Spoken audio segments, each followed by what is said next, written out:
आज जेव्हा कपड्यांची इस्त्री करून मी मागे वळून पाहिले तेव्हा माझा नवरा विजय आंघोळ करून बाथरूममधून बाहेर आला. त्याच्या शरीरावर पाण्याचे थेंब चमकत होते. तो माझ्याकडे सरकला जेणेकरून त्याने माझ्याकडून इस्त्री केलेले कपडे घ्यावेत. माझी नजर जेव्हा त्याच्या शरीरावर खेळली तेव्हा मला असं वाटले की मी पुढे जाऊन विजयला छातीशी घट्ट मिठी मारावी. पण माझ्यात इतकी हिंमत नव्हती. आमच्या लग्नाला 6 महिने झाले होते. मी विजयची पत्नी असूनही त्याच्या जवळीकीसाठी आसुसलेले होते. आणि आज त्याला अशा प्रकारे माझ्यासमोर बघून माझ्या आत एक विचित्र तळमळ निर्माण झाली होती. माझ्या नजरेची तीव्रता जाणवून विजयने आपला घसा साफ केला आणि माझ्याकडे हात पुढे केला आणि कपडे मागितले. मी पटकन माझी नजर खाली झुकवून विजयच्या हातात कपडे दिले आणि तोंड फिरवले. मी ज्या प्रकारे त्याच्याकडे बघत होते त्यामुळे माझा नवरा माझ्याबद्दल काय विचार करेल याची मला खूप लाज वाटली. विजयला कपडे देऊन मी पटकन बाहेर गेले. कारण विजयची मुलगी मनू बाहेर लाऊंजमध्ये रडत होती. काही वेळाने विजय तयार होऊन खोलीतून बाहेर आला तेव्हा मी पुन्हा त्याच्याकडे बघतच राहिले. तो एक उंच आणि अतिशय देखणा माणूस होता. त्याची शरीरयष्टी अशी होती की कोणतीही मुलगी त्याच्या प्रेमात पडू शकते आणि मी तर त्याची पत्नी होती त्यामुळे माझा त्याच्यावर पूर्ण अधिकार होता. माझे हृदय आपोआपच त्याच्यासाठी धडधडू लागले. पण नेहमीप्रमाणे विजयची नजर माझ्याकडे नसून मनूवर होती. त्याने 8 महिन्यांच्या मनूला आपल्या मांडीवर घेतले आणि तिचे चुंबन घेण्यास सुरुवात केली. मनूचे लाड कौतुक केल्यानंतर विजय ऑफिसला जायला निघाला, तर मी मनूचे गालावर त्याच बाजूने चुंबन घेतले ज्या बाजूने विजयने चुंबन घेतले होते. त्यात मला विजयचा अशा प्रकारे स्पर्श झाला की या कृतीमुळे माझ्या भावना पूर्णपणे भडकल्या. आताही मी वारंवार मनूच्या गालावर त्याच बाजूने चुंबन घेत होते जिथे जिथे विजयने ओठ टेकवले होते. असे केल्याने मला खूप शांती आणि आनंद मिळत होता. माझ्यापासून काही अंतरावर बसलेल्या माझ्या सासूबाईंनी माझी ही कृती पाहिल्यावर त्या हसल्या आणि बोलू लागल्या की, सुनबाई, तुझ्या लग्नाला 6 महिने होत आले आहेत. मनू ही आता मोठी होत आहे. आता तुम्ही तुमच्या वैवाहिक जीवनाचा विचार करायला हवा. माझ्या सासूबाईंचे बोलणे ऐकून मी पुन्हा खजील होऊन मान खाली घातली. त्या सुद्धा हॉलमध्ये बसल्या होत्या हे मला लक्षातच आले नाही. माझ्या चेहऱ्यावर लाजेचे भाव पाहून सासूबाई बोलू लागल्या की, सुनबाई, तू आणि विजयने चांगले नाते निर्माण करावे आणि एकमेकांसोबत चांगला वेळ घालवावा अशी माझी इच्छा आहे. तुम्ही दोघे पती पत्नी आहात. मग अजून किती दिवस हा उंदरा मांजरचा खेळ खेळत राहणार? मला माहित आहे की माझा मुलगा तुला वेळ देत नाही. तो अजूनही त्याच्या हृदयात तुला बायकोच स्थान देऊ शकला नाही. परंतु यासाठी तुला स्वतःला कठोर परिश्रम करावे लागतील जोपर्यंत तू लाज सोडून देत नाही. आणि तुझ्या पतीला तुला त्याची गरज आहे आणि तुझा त्याच्यावर हक्क आहे याची जाणीव करून देणार नाही, त्याशिवाय त्याला देखील तुझं प्रेम कळणार नाही. पल्लवी गेल्यानंतर पल्लवी सोबत त्याचे आयुष्य देखील संपले आहे असेच त्याला वाटते. पल्लवीसाठी देवाने इतकंच आयुष्य लिहिलं होतं. यात आपण काहीही करू शकत नाही. त्याचे पल्लवीवर खूप प्रेम होते. तिच्या अकाली मृत्यूने तो पूर्णपणे तुटून पडला आणि कदाचित आजही तो पल्लवीला त्याच्या मनातून काढून टाकू शकला नाही. म्हणूनच तो तुला त्याची पत्नी होण्याचा अधिकार देऊ शकला नाही.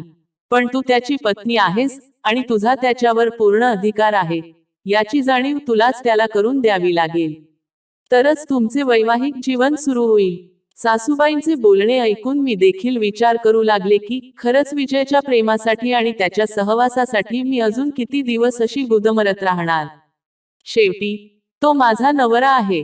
माझा त्याच्यावर पूर्ण हक्क आहे आणि मी देखील सुंदर आणि मजबूत आहे. मलाही भावना आहेत आणि मी माझ्या भावनांना थाप देऊन झोपू शकत नाही. प्रत्येक पुरुषाची आणि प्रत्येक स्त्रीची ही नैसर्गिक इच्छा असते की त्यांना त्यांच्या जोडीदाराच्या सहवासाची गरज भासते. मलाही विजयचा सहवास आणि प्रेम हवे होते. पण या आगीत मी किती दिवस स्वतःच जळत राहणार होते. मग पूर्ण दिवस घरच्या कामात घालवायचा आणि मग रात्री झोपायला आडवी झाले की नवराजवळ असूनही रात्रीचा एकटेपणा मला झोपू द्यायचा नाही. आम्ही एकाच पलंगावर झोपायचो, परंतु मध्ये भरपूर जागा असायची. कधी मनू त्या जागेवर झोपत असे तर कधी विजय मनूच्या अनुपस्थितीत उशी ठेवत असे. आज देखील आमच्या दोघात अंतर म्हणून एक उशी ठेवले होते, पण आज माझी इच्छा होती की मी माझा हात पुढे करून विजयला स्पर्श करावा.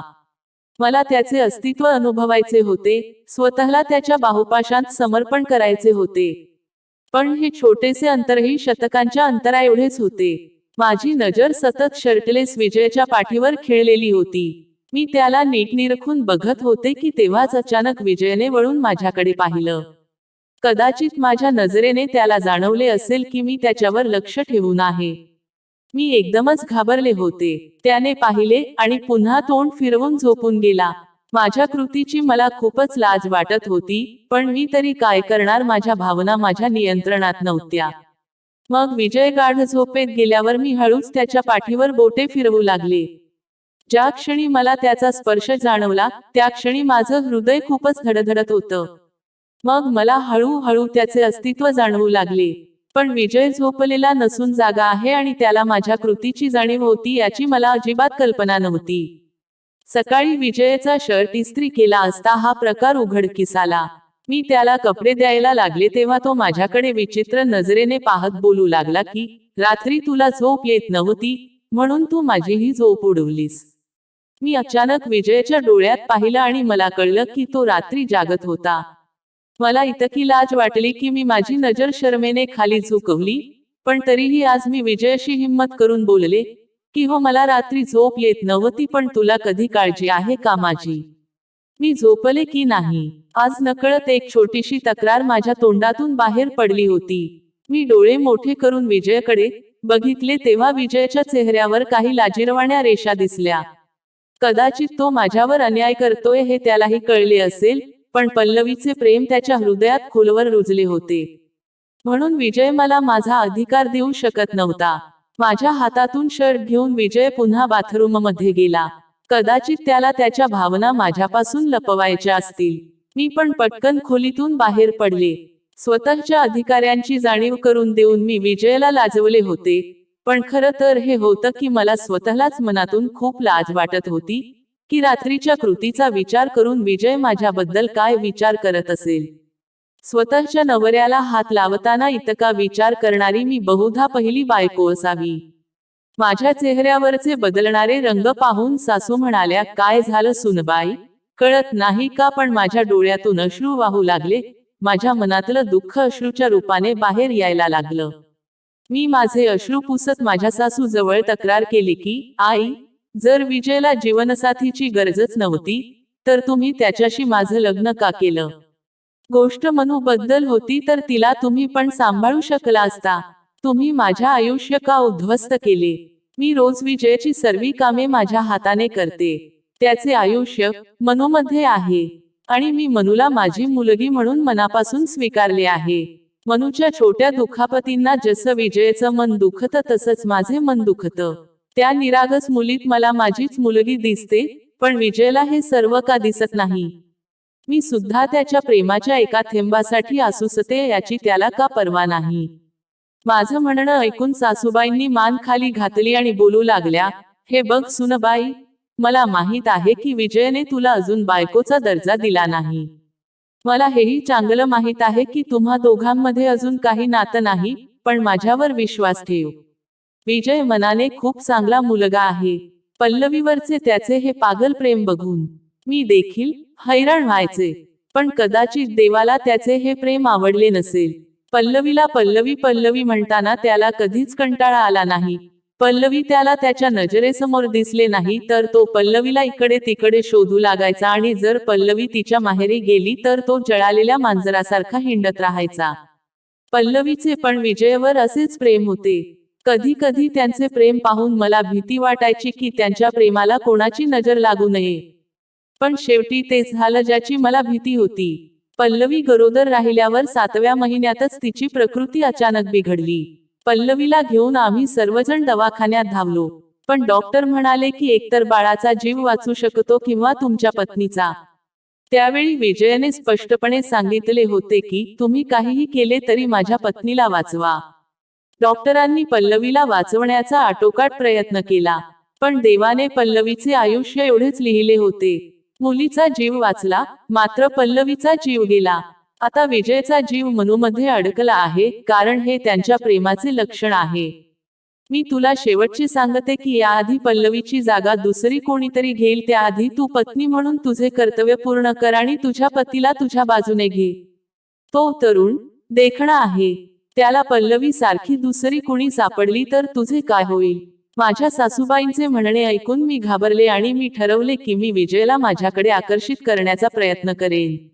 आजपर्यंत मला त्याच्या समोर खूप लाज वाटायची, कारण मी त्याची दुसरी बायको होते आणि त्याच्या हृदयात माझ्यासाठी जागा नाही हे मला माहीत होतं. पल्लवीच्या जाण्यानंतर विजयनेही जगण्याची आशा गमावली होती. आज जर तो जिवंत आहे तर ते फक्त मनूमुळेच, आणि आज जर मी त्याच्या आयुष्यात सामील आहे तर ते देखील मनूमुळेच.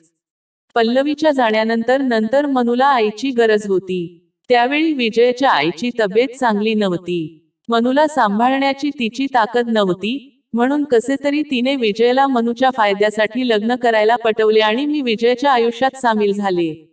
मी पल्लवीची चुलत बहीण होते. मी विजयला आधीच ओळखत होते, पण मी लग्न करून विजयची बायको होईन असे मला कधीच वाटले नव्हते. जेव्हा विजयसाठी दुसऱ्या मुलीचा शोध सुरू झाला तेव्हा पल्लवीच्या आईवडिलांनी मला पसंती दिली, कारण त्यांना माहित होते की मी मनूवर आईप्रमाणे प्रेम करू शकेन. माझ्या घरच्यांचाही या नात्यावर कोणताही आक्षेप नव्हता, कारण माझे आईवडील गरीब होते आणि हुंड्याचा भार सहन करू शकत नव्हते, तर विजयला लग्नात काहीही नको होते, म्हणून माझ्या आई वडिलांनी स्वतः माझे लग्न विजयाशी केले. तो श्रीमंत, देखणा आणि सर्वात महत्त्वाचे म्हणजे तो खूप चांगल्या व्यक्तिमत्वाचा होता, त्यामुळे तो माझ्यासाठी एक चांगला जोडीदार ठरेल असे माझ्या आई वडिलांना वाटले. पण विजयच्या मनात पल्लवी बद्दलचे जे प्रेम आहे हे ते विसरले होते. आज ना उद्या मला विजयचे प्रेम मिळेल या आशेवर माझ्या लग्नाला 6 महिने उलटून गेले होते. लग्नाच्या पहिल्याच रात्री त्याने मनूला माझ्या मांडीवर बसवले आणि मला सांगितले की त्याने मला या घरात फक्त मनूसाठी आणले आहे आणि मी देखील अत्यंत शांतपणे मनूची काळजी घेतली. आजपर्यंत मी विजय जवळ ना माझा हक्क मागितला होता ना कधी कोणती तक्रार केली होती. पण जसजसा वेळ जात होता तसतशी माझ्या आतली अस्वस्थता वाढत होती. खरं तर मी जेव्हाही विजयला माझ्यासमोर बघायची तेव्हा माझी नजर आपोआपच त्याच्या अस्तित्वावर अडकून पडायची. माझ्या मनाची इच्छा आहे की मी कसे तरी त्यांचे प्रेम मिळवावे. म्हणून मी आज रात्री विजय ऑफिसवरून परत येण्यापूर्वी लाल जाळीची साडी नेसली होती. फक्त एक छोटासा ब्लाऊज होता ज्यातून माझ्या शरीर सौंदर्य दिसत होते. सासूबाईंना विचारल्यावर मी विजयच्या आवडीचे सगळे पदार्थ बनवले होते. माझ्या सासूबाईंनी मला म्हणाल्या होत्या की आज रात्री मी मनूला माझ्यासोबत ठेवेल, तर तू विजयचं मन जिंकण्याचा प्रयत्न कर. माझ्या सासूबाईंच्या या विचाराने मला खूप आनंद झाला आणि हसले. मग माझी सासू मनूला घेऊन तिच्या खोलीत गेली आणि मी विजयची वाट पाहू लागले. मग गाडीचा हॉर्न वाजला आणि माझ्या हृदयाची धडधड सुरू झाली. मी पहिल्यांदाच अशा प्रकारे विजयसाठी तयारी केली होती. मला माहित नाही तो मला पाहिल्यानंतर काय म्हणाला असता, किंवा त्याने मनूला पाहिले नसते तर काय झाले असते. कारण ऑफिसवरून येताच मनूला स्वतःच्या मांडीवर घेण्याची त्याची सवय होती. पण माझ्या सासूबाईंनी मनूला पाहणार असल्याचे सांगितले आणि त्यांनी तिला स्वतःच्या इच्छेनुसार खोलीत नेले. पण आता विजयला वाटेल की मीच मनूला मुद्दाम माझ्या सासूच्या स्वाधीन केले आहे अशी भीती माझ्या मनाला लागली होती.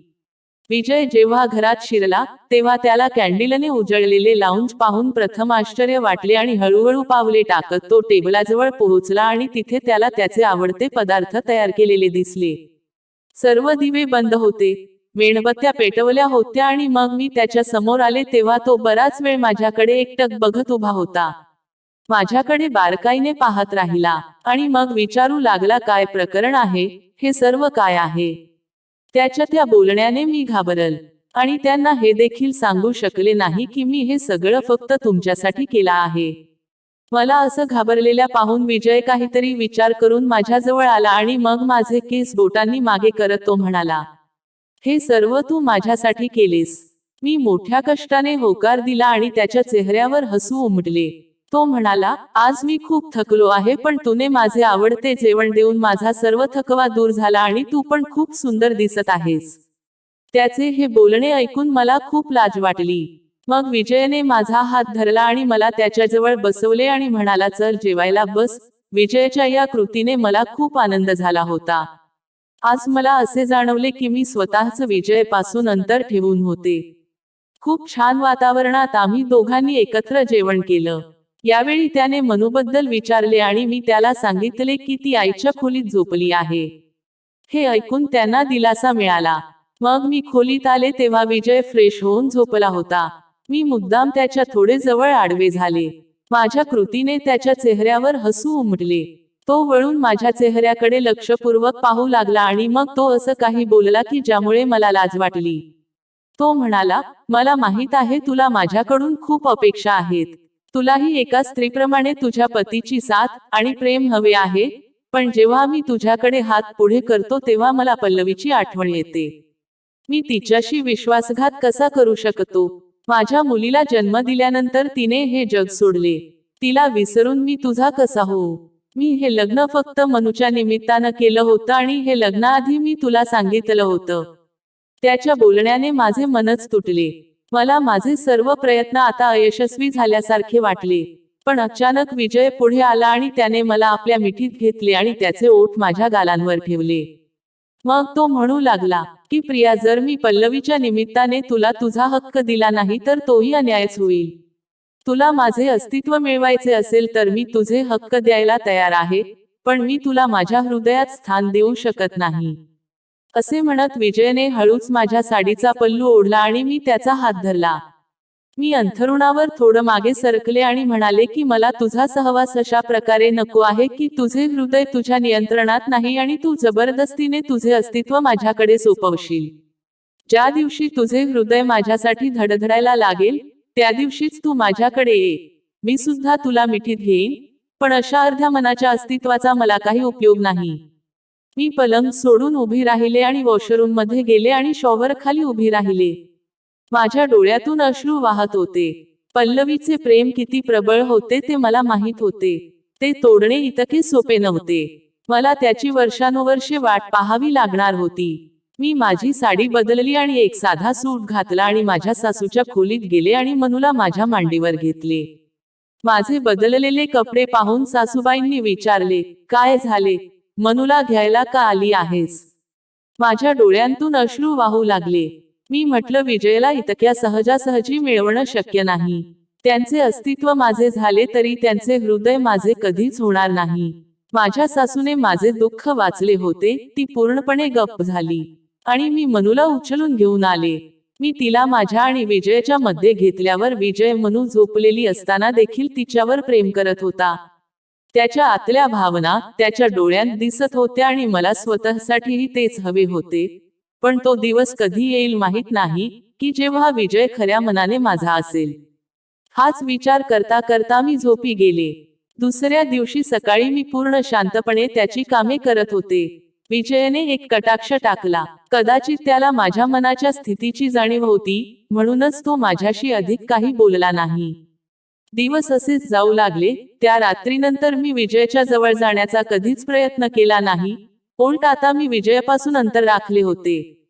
मी मुद्दाम विजयासमोर शक्य तितक्या कमी प्रमाणात यायचे आणि विजयाला देखील माझ्या या कृतीची जाणीव होती. दिवस असेच भराभर निघून चालले होते आणि आज आमच्या लग्नाला 2 वर्ष होणार होते.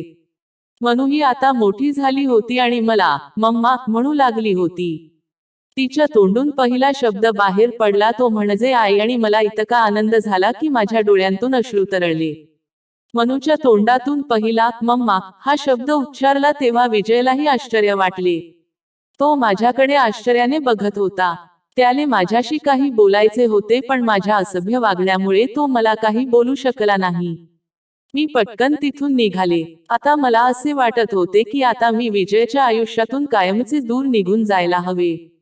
कारण विजय पल्लवीच्या आठवणींनी खुश होता, त्यामुळे त्याच्या सुखी आयुष्यात मला कोणताही अडथळा निर्माण करायचा नव्हता. कधी कधी तो मला पाहून अस्वस्थ व्हायचा. त्याच्या डोळ्यातली ही अस्वस्थता मला जाणवत होती.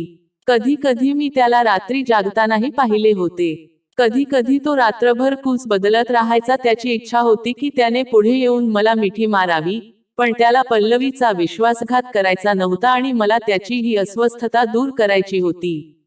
म्हणून आज मी माझ्या सासूबाईंना सांगितले की आई, आता मनू मोठी झाली आहे. तुम्ही आणि विजय मिळून मनूची काळजी घेऊ शकता. आता मला या बंधनातून मुक्त करा.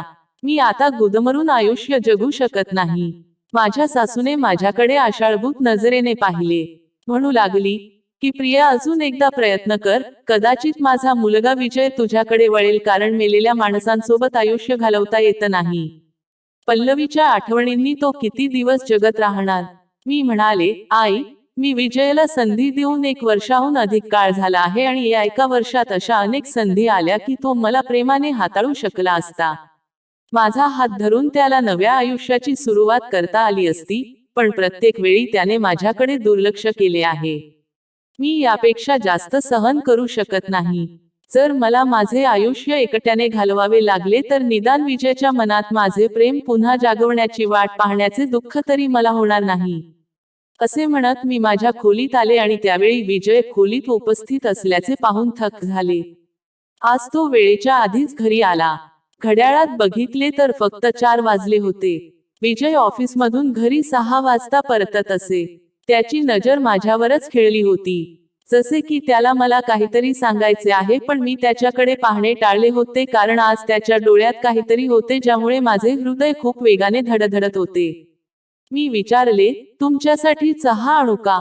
तो म्हणाला, माझ्याजवळ येऊन बस, मला तुझ्याशी काही महत्त्वाचे बोलायचे आहे. पण मला त्याच्याशी बोलायचे नव्हते. मी खोलीतून बाहेर जाऊ लागली, पण अचानक विजयने माझा हात धरला आणि मला स्वतःकडे ओढले.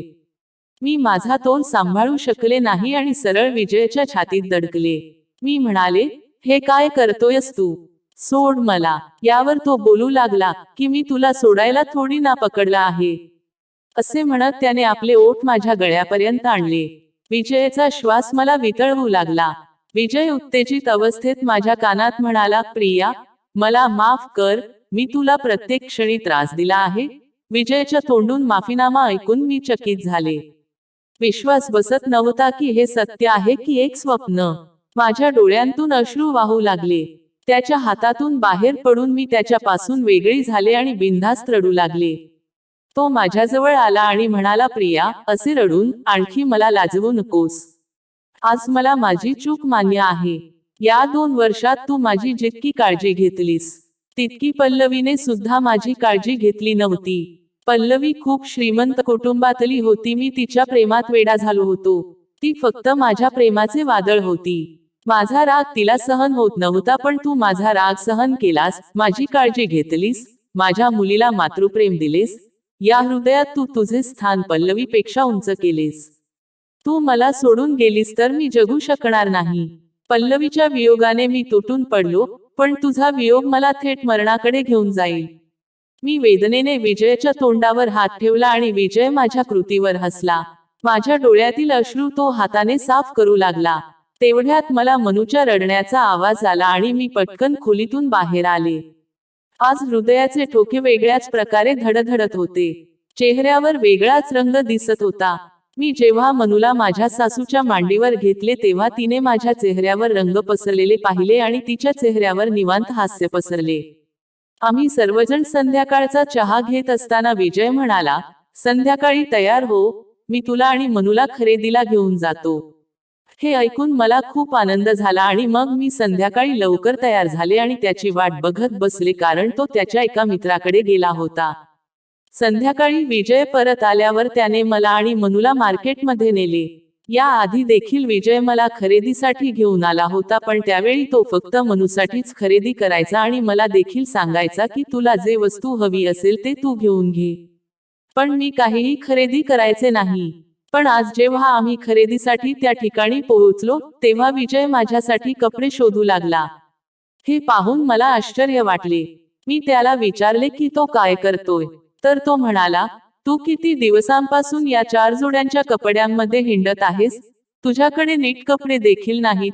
म्हणूनच मला वाटले की आज मनूसाठी नाही तर तुझ्यासाठी शॉपिंग करू. आणि मग विजयने त्याच्या आवडीनुसार माझ्यासाठी बरेच कपडे खरेदी केली. मला सुद्धा खूप आनंद झाला होता. आणि मग विजयने अचानक माझ्यासाठी अशी वस्तू विकत घेतली. विजयचा हेतू लक्षात येताच माझ्या हृदयाचा ठोका चुकला. ती खूप सुंदर काळ्या रंगाची नाईटी होती. तो म्हणाला की तू हे परिधान करून खूप सुंदर दिसशील आणि मग त्याने स्वतःच्या इच्छेने ती नाईटी विकत घेतली. आम्ही थकून रात्री घरी परतल्यावर विजय म्हणाला, जा नाईटी घालून तयार हो. मी जेव्हा त्याच्याकडे पाहिलं तेव्हा विजयच्या डोळ्यातील खोडकरपणा पाहून मला लाज वाटली आणि मग मी ती नाईटी घातली आणि तयार होऊन खोलीत आले आणि आश्चर्यचकित झाले. विजय बेडवर माझी वाट पाहत बसला होता. त्याने हातवारे करून मला त्याच्याकडे बोलावले आणि मग मला त्याच्या मिठीत घेतले. मी विजयच्या सहवासात विरघळू लागले, पण तो सर्व काही फक्त माझ्या आनंदासाठी करत होता हे मला माहीत होतं. म्हणूनच मी थोडी मागे सरकले आणि म्हणाले, विजय, बळजबरीने स्वतःला माझ्या स्वाधीन करू नकोस. मला तुझे प्रेम हवे आहे, तुझे शरीर नाही. तेव्हा विजयने माझ्या ओठांचे हळूवार चुंबन घेतले आणि म्हणाला, मला देखील तुझ्यावर माझे प्रेम व्यक्त करायचे आहे. पल्लवीच्या आठवणी या हृदयात धूसर झाल्या आहेत आणि तू या हृदयाच्या सिंहासनावर बसली आहेस, आणि मी तुझ्यावर किती प्रेम करतो हे मी तुला आधीच कबूल केले आहे. आता जेव्हा मी प्रेम करतो तेव्हा ते व्यक्त करणे महत्त्वाचे आहे आणि आज रात्री तू माझ्या प्रेमावर विश्वास ठेवशील. असं म्हणत विजयच्या चेहऱ्यावर एक खोडकर हसू पसरलं आणि मी लाजत विजयच्या छातीत डोकं लपवलं. मग हळूहळू विजयने माझ्यावर प्रेम व्यक्त करायला सुरुवात केली आणि माझं हृदय खूप जोरजोरात धडधडत होतं. आज 2 वर्षानंतर आमच्या लग्नाची रात्र होणार होती. आम्ही दोघंही एकमेकांत हरवत गेलो आणि हळूहळू रात्र निघू लागली. त्याने त्याच्या प्रेमाप्रमाणे रात्रभर मला घट्ट धरून ठेवले होते. सकाळी कुठेतरी विजयने मला झोपू दिले आणि मग मी विजयच्या मिठीत डोळे मिटले. दुसऱ्या दिवशीची सकाळ माझ्या आणि विजयच्या आयुष्यातील आनंदाची सकाळ होती. त्याने मला मिठी मारली आणि कपाळाचे चुंबन घेतले आणि आमच्यात वैवाहिक जीवन सुरू झाले. मी विजयच्या प्रेमाने आनंदी तर होतेच, सोबत देवाचे आभारही मानत होते की माझे प्रेम, माझी उपासना आणि माझी सेवा यामुळे मला विजयच्या मनात स्थान मिळाले होते. तर मित्रांनो, कशी वाटली स्टोरी? कमेंट करून नक्की सांगा. आणि स्टोरी आवडली असेल तर व्हिडिओला लाईक, आपण चॅनलला सबस्क्राईब करायला विसरू नका. धन्यवाद.